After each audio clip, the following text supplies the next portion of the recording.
Hello everyone. This is Angie from LA again, and it's 9:47 in the morning. Gagawa ko ng video ngayon as a tag. Okay, may mga questions dito about sa akin. Ito yung mga tanong. So, sasagutin ko to, and yun, lahat ng sasagot ko dito totoo. And these questions came from some sites sa internet. Ito yung mga common na tanong sa mga babae. So, hindi lang sa akin, kundi sa iba mismo. It can be babae or lalaki, di ba? Okay, so, shall we start? First, what was the best part of your week? The best part of my week? Ano ba? This time, parang wala naman na. Okay. Yung natapos na namin yung agreement na medyo nakakapagod kasi we're doing some agreement. Sa akin na lang yun. So, yun. Yun yung best part ng week. Yung natapos na yun kasi hindi madali makipag-communicate sa attorney all the time. Second, down to number 2. What's the worst part about dating? The worst part about dating? Hindi ko alam because hindi ko pa naman na-experience.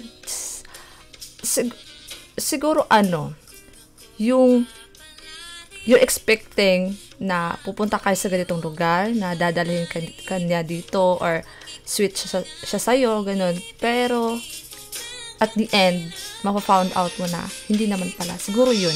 May mga bagay ka na ini-expect na hindi nangyari. Third, who are your closest to your family? Pinaka-close ko sa family ko, lahat. Yung tita ko, yung mama ko, tsaka yung papa ko. Tsaka yung aso namin. Ayun. Lahat naman. Okay. Down to number 4. What was cool about where you grew up? Kung saan ako? Yun. Lumaki ako sa isang village. At ang napakaganda kasi anywhere ka titingin, lahat ng nandun is natural. Walang big buildings, walang mga fast foods. In fact, walang signal. May area sa lugar na kinalakihan ko na may signal, pero kailangan mo pang hanapin. Pag titingin ka sa kabila, makikita mo yung bundok. Sa kabila naman dagat. So, everything is what we call nature. So, yun yung maganda. Walang pollution. Ayun. Down to number 5. Number 5 na ba? Yeah, number 5.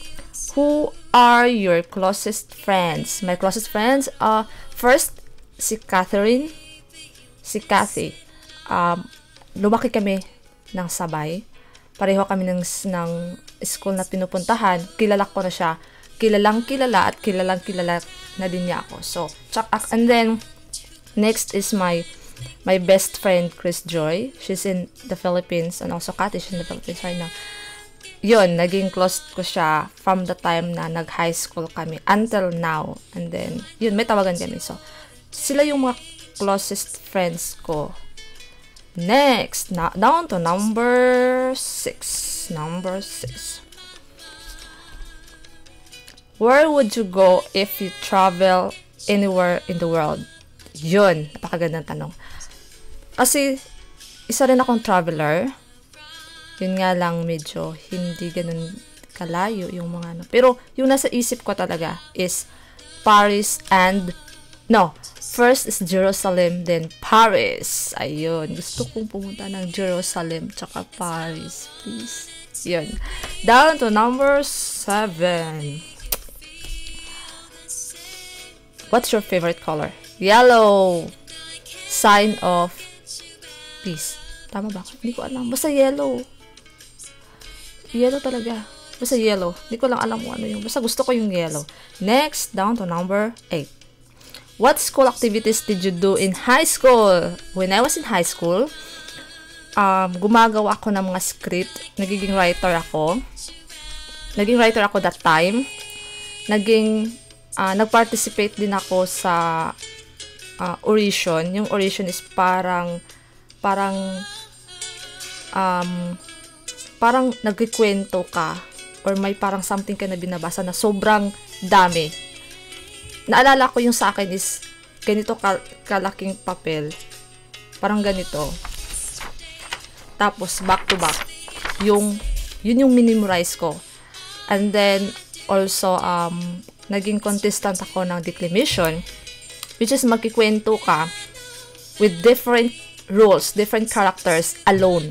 So akong mag-isa, ginampanan ko yung main character na babae, yung mama niya, tsaka yung isang lalaki, tapos yung best friend niya, yun yung naalala ko in front of many people on stage. And then yun, naging writer ako that time. So yun yung mga activities na ginagawa ko when I was in high school. Next, down to number 9.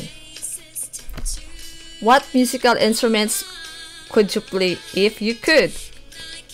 Kung makakapag-play lang ako ng instrument, alam niyo kung ano? Ayun. Piano. Ay, hindi ko talaga alam. Hirap. Yung ginagawa ko minsan, nag-open ako ng phone. Tapos may mga songs na instrumental. Tapos guide kung paano ipi-play sa piano. Kaso ang hirap.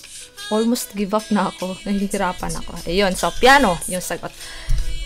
Down to number 10. Number 10 na ba tayo? Ako yung nalito eh. Okay. Tea or coffee? Coffee. Ayan. Coffee po to. It's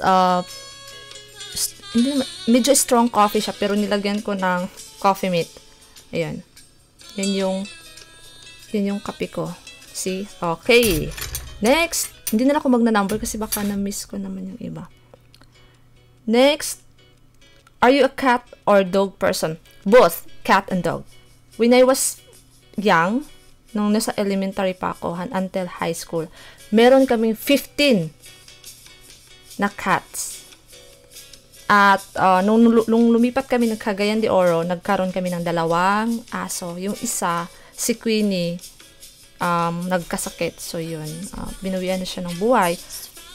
But before ako umalis ng Philippines, may isa kaming aso na natira. Si Chloe, I miss you. Yan. Next. Are you an indoor or outdoor type?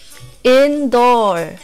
Pag wala akong ginagawa, pag walang trabaho, walang kailangang puntahan, indoor. Nasa loob lang ng bahay. Hindi lang ngayon, since nasa Philippines pa ako.